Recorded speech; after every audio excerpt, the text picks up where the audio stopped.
Good afternoon, Phil. Good afternoon there, Andy. How you doing? Good. How you doing today? I'm doing superb. Excellent, excellent. Well, before we get started, I wanted to kind of go back to our last segment and talk a little bit about the automotive tip that we provided. And I made reference to the picture that we were standing together in, and we were in front of what I called a rack of batteries. And afterwards, you said, "No, that's a display of batteries." Well, I got news for you. To me, it's a rack of batteries. To you, it might be a display. It's always a display. Okay, all right. Well, anyway, make sure that if our listeners, if you think that your battery's going low or you're having trouble cranking your car over, bring it on in for a load test, as Phil had indicated in our last segment, and they'll check it out for you here at Precise Auto in Kensington. Now, at the end of this segment, we will again give another automotive tip, and we'll, as I said, spare a little time at the end to do that. Now, as we get started, just to refresh everyone's memory, we were talking about Phil's experience in the Marine Corps. And where we left off, Phil had gone to sick bay, and he had been sitting next to a young man who seemed delirious while they sat there talking, or Phil was talking and he was just looking at him. Now, was that the same young man that they were yelling at for 3 hours that you talked about? That was, yes. Okay, so after that 3 hour episode of them screaming at him and he disappeared, he was then seen at sick bay with you in a state of what I'll characterize as delirium. That's correct. Yes. All right, so why don't you pick it up from there? Yeah, that had been probably a 2 to 3 week span since the time that they took him out that night, that Sunday evening. And so I went to sick bay as I stated, and gave the lady my pink slip. Turned around, and I saw the young man sitting in the chair. So I wanted to sit down and talk to him, see how he's doing. And when I was talking to him, he looked like he was looking in space. He had no idea where he was, didn't know who he was, where he was at. And I took a look at him and I thought to myself, man, this is terrible. So I didn't say nothing. I just got up, left, and I went back to my unit, walked up to the DI's drill instructor's desk, and the senior drill instructor was there. And I told the drill instructor I'd like to ask him a question. He says, "What's your question, Private?" I asked him, I said, how come you guys had to take that young man and break him down and make him into like a vegetable where you don't even know where he's at, what he's doing? He leaned over that desk and he looked at me and he says, "Private," he says, "if you were on the front lines, would you want to have somebody like that have your back?" And he says, "That's why we did what we did." I took a look at him and I thought, man, this is crazy. So I went AWOL for my unit. And when I went AWOL, I knew that was not a good thing to do, but I just felt I had to do something. And I went and started asking people where the colonel's office was. And people would want to know what unit I was from, what battalion, so on and so forth, and I wouldn't tell them. And I went about an hour or so and finally found the colonel's office. Walked up in this big building, and there's a lady sitting in the middle of the room. It's like a big room, and everything, your voice echoed off the walls. I walked up in there, and right away she wanted to know what unit I was from. I wouldn't tell her. I just told her I want to see the colonel. She kept telling me, "Well, you can't see no colonel." And it's loud, echoing off the walls. And she kept telling me I couldn't see him. And I told her I need to see him. So a few minutes later, I see this person come out of his corner office, and this gentleman, and he walks out and asks her, "What's all the commotion?" She said, "Well, I got a private here that's AWOL from his unit, but he won't tell me where he's from." And he took one look at me, and for whatever reason, he just told her, he says, "I'll take care of this," and walked me back to his office. And set me down in this big leather chair, Never sat down in a leather chair in my life. And I thought, man, that's almost like heaven. I'm sitting there, and the colonel gets behind the desk, and he leans over there and asks me what was going on, Private. So I commenced telling him about what I've seen since I've been on Paris Island. About the first recruit that couldn't run the track, and they drug him around, brought him over there in the field where we were, let loose of his arms, he collapsed in the middle of the ground. Took him away, and I said we didn't know for a while, and we learned he had a massive heart attack. And then I told him about the sacking incident, where another recruit was running with the M16s, and he couldn't run the whole 3 miles, and they went out and drug him around it, and brought him over and took him straight to where we were going to take our showers. And it's a pretty large building, big building, floors were wet, and got him in a laying down position, and swung him back and forth, and then swung him in that door, and he slid all the way down the end of that building to where those old type radiator heaters were, and busted his head wide open. Then I told him about this young man that when he was at attention, he would start tears coming down his cheeks, and once the drill instructors got wind of this, saw it, they was always on his case. And I told him about that Sunday night, had him about 3 hours, and they took him out there and never saw him. This morning I went to the sick bay and gave the lady my slip, turned around, and sure enough, he's sitting in a chair. And I wanted to talk to him, see how he was, and he didn't even know who I was, and he just staring into space, and it didn't take a genius to figure out what was going on. And that's when I went back to my unit and talked to my drill instructor and told him what the senior drill instructor told me. And he looks at me and he says, now, Private, he says, I want to ask you a question. I said, yes, sir. He says, do you want to be a Marine? I said, well, sir, if being a Marine means I have to be the same type of individuals I've seen since I've been here on Paris Island, no, sir. So he's talking to me and filling out this paperwork, and he says, told me he was going to send me to this unit, not to go back to my unit, and that I could walk the base. You know, I was free to walk the base, go wherever I wanted to go. And he looks at me, he's getting up, and he says, now, Private, he says, do you think if I was to pull 4 or 5 recruits out of your unit that they would tell me the same thing as you're telling me? Yes, sir. He says, well, Private, take this pink slip, you go to this unit, and he said, I'll be back in touch. So I was all over that base. I went to the lounge where the drill instructors would go, and they were in there joking and having fun, what they did to this one, what they did to that one. I went to the PA, PX, and just basically enjoying the time. At the same time, I was sweating bullets because the people in that unit were telling me that once I'm in there that you're going to get a dishonorable discharge due to the fact that I went AWOL from my unit. So I'm sweating bullets on that, and I figure, well, I can hope and pray I get a general. General's, you know, misconduct or medical. So anyway, I had free reign of that base for about 2.5 days, and on the third afternoon I come in, and the person behind the desk says, Private Pierce, I've got a message for you. I got it. And it was a pink slip, and it just said, report to the colonel's office at 0900. So the next morning I go to the colonel's office. He gets me back in the office, sets me down in that big leather chair again.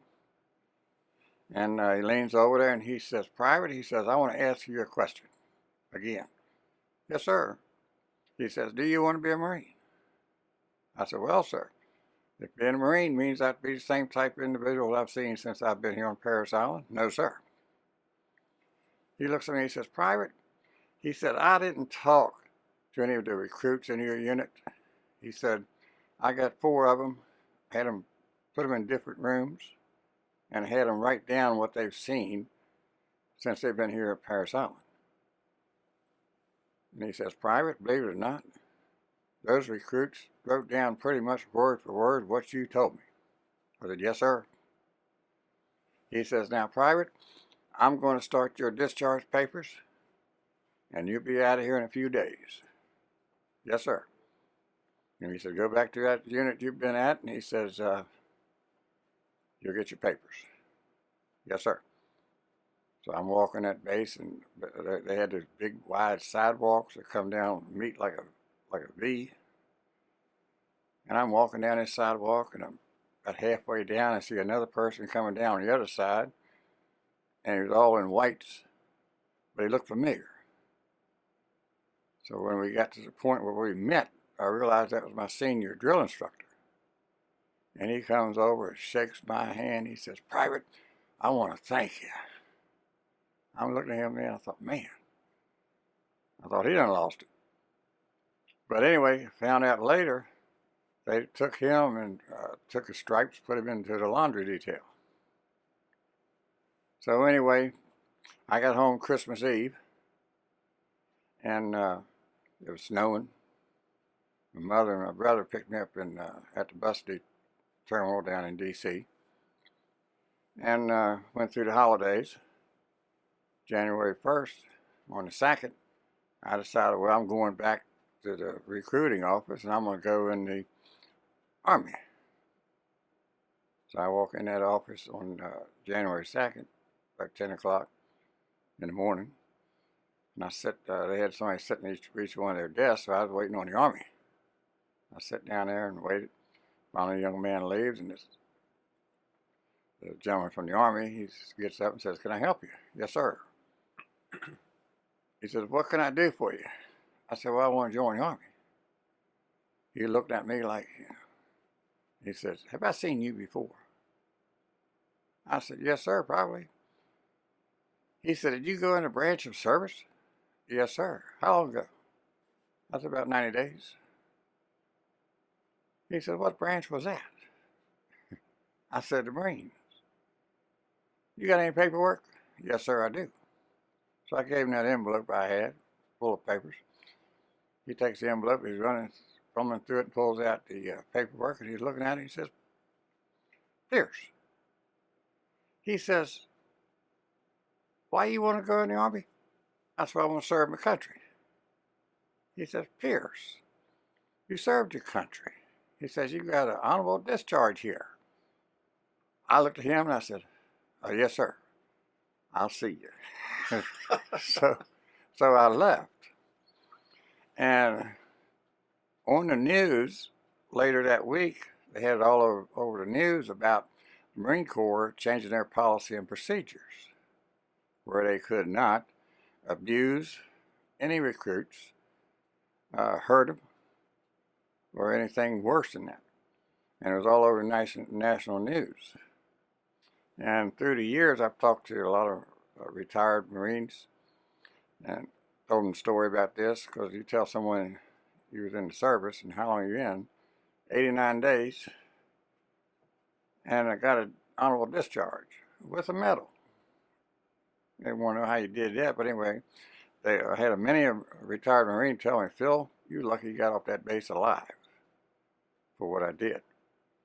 But yeah, that was quite an experience, but I learned later in life. I had no idea why I did it, but I have learned in my latter years. It was due to the principle. And for someone to do that to an individual was terrible. I don't care who they are, what they are. And that was I felt that was the right thing to do, and I did. So after you left um, I guess you'd call it the recruiting station for the Army, Right. and of course, over the years, you've had several conversations with people about that experience. Yes. What did you move on to? After that, Yes, that's when, it wasn't too long after that, I got married. to Pam. Yes. I had been living with the one I was engaged with. And I went back to New York for a while and came back down to Virginia. Like I said, when I was came down on a trip and I saw that picture and went back to New York and came back and went straight basically and won Pam's heart over. Mm-hmm. And we got married, and I took a job at this corporation, and I was good at catching shoplifters, and they offered me a promotion to move to Florida, and so I took it, and I learned then because I just purchased this new car, and the price tag of the car was $2,800.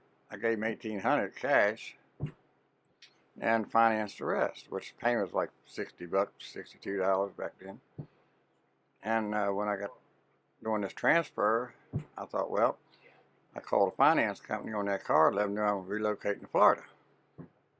So I did, and they said, no problem, Mr. Pierce, just let us know where you're at. So I did, and we relocated into Florida, and I was down there 2 weeks. Just before I left, the night before I left, we were back up in the night before I was leaving, we're loading, and Pam came out and said, honey, you got a phone call. And I went in, and this person said, this is so-and-so from such and such a credit department. And he said, I understand you're moving to Florida. I said, yes, sir.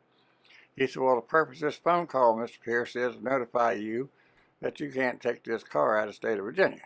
Really? Yes, sir. You take it out of the state of Virginia, we're going to pick it up. I said, well, I have no other means of transportation. And I didn't know that I couldn't take it out of state. Yes, sir, Mr. Pierce, you take it out of state, we're going to pick it up. So I had no choice. I took it, moved down there, didn't know anybody down there, and took this job. And I was working 6 to 3, and I did a final round in the store around 5 minutes to 3. The car was sitting out front. I come back around, the car was gone. And I wound up walking about 3 weeks before I got enough money to get another car. So a lot of things, happened. And, I had to walk to work for 3 weeks during that period of time because I knew nobody. I didn't have no money for taxis, so on and so forth. So I walked back and forth to work, and their first child was just about ready to be due. So uh, I moved on to that, and then as life took me, went on in different directions. Okay. Well, we're a little bit shy of our 20 minutes, but close enough. Mm-hmm. And we were going to talk about our picture that appears with this segment today, and that picture is of you and I standing in front of the alignment machine. Yes. And you had a special message with regard to alignments, particularly this time of the year. Right, that's a computerized, four-wheel computerized alignment machine. I just purchased that one last year. It's one of the latest technologies. But with the condition of the roads, potholes, uh, the weather, uh, if you hit a curb or anything like that, to get the maximum wear out of your tires and your suspension, you want to do alignment every so often. And we do those quite frequent. I'm also a Costco preferred shop, and they prefer their customers to me for their alignments. And any Costco customer that I have, they're entitled to 15% off parts and labor up to $500, which in this day and age, you need that discount. Sure, that's a good deal. So, if let's say, for example, I'll just give you a scenario here, and you advise me what to do. It's after a snow. They plowed. There's a pothole in the road. I hit the pothole pretty hard, but I don't really feel any damage to the car. My tires are, not flattened as a result, and that sort of thing. Which I have had that happen where I've hit a pothole and my Right. tire did become flat. Yes. Should I bring it in just to have it checked out, even if it doesn't need an alignment? Yeah, what we do there, if you suspect you might have something that may need alignment or something of the suspension maybe going on, bring it in and we'll test drive it. We don't need to do an alignment on it. We can test drive the car, which takes about 5-10 minutes, and we'll see if it's pulling or if it's got any issues. But yeah, we do that all the time. Okay, great. Well, we are about to the end of our time, and we thank you for listening. We request that you comment, like, and subscribe on YouTube, and we'll be back for another segment. So have a great day, Phil. You too, Danny.